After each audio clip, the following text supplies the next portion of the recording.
Hi friends, പുതിയ വീട്ടിലേക്ക് എല്ലാവർക്കും സ്വാഗതം.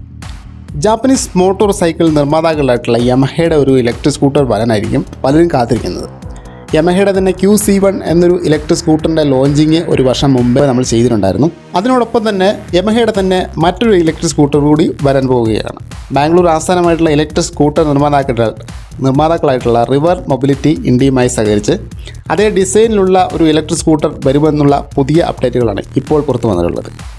RY01 എന്ന പേരിലായിരിക്കും ഈ ഒരു സ്കൂട്ടർ ഇറങ്ങുക.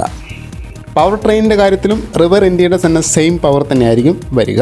റിവർ ഇന്ത്യയിൽ 6.7 കിലോവാട്ട് മിഡ് മൗണ്ടഡ് മോട്ടറാണ് വരുന്നത്.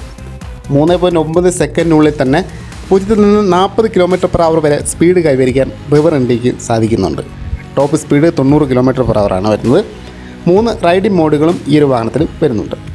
യമഹ ഇലക്ട്രിക് സ്കൂട്ടറിൻ്റെ റേഞ്ചിലേക്ക് വരികയാണെങ്കിൽ റിവർ ഇന്ത്യയുടെ തന്നെ റേഞ്ച് തന്നെയായിരിക്കും ഇതിനും വരുന്നതെന്നാണ് അറിയാനായിട്ട് സാധിച്ചിട്ടുള്ളത്. ഒരു തവണ ഫുള്ളായിട്ട് ചാർജ് ചെയ്ത് കഴിഞ്ഞിട്ടുണ്ടെങ്കിൽ 161 km IDC റേഞ്ചാണ് റിവർ ഇന്ത്യയിൽ വരുന്നത്. റിവർ മൊബിലിറ്റിയുടെ തന്നെ എല്ലാ ഫീച്ചേഴ്സും യമഹയുടെ പുതിയ ഇലക്ട്രിക് സ്കൂട്ടറിലും വരുമെന്നാണ് അറിയാൻ സാധിച്ചിട്ടുള്ളൊരു കാര്യം. വാഹനത്തിൻ്റെ ഒരു ലോഞ്ചിങ് ടൈം ഒഫീഷ്യലായിട്ട് ഇതുവരെയും കമ്പനി പുറത്തുവിട്ടിട്ടില്ല. ഈ ഒരു വാഹനം നിർമ്മിക്കുക റിവർ ഇന്ത്യയുടെ തന്നെ ബാംഗ്ലൂരിലെ പ്ലാന്റിലാണ് എന്നാണ് അറിയാൻ സാധിച്ചത്. വാഹനത്തിൻ്റെ ഒരു ലോഞ്ചിങ് എന്ത് കറക്റ്റായിട്ടുള്ളൊരു സൂചന ഇതുവരെയും ലഭിച്ചിട്ടില്ല.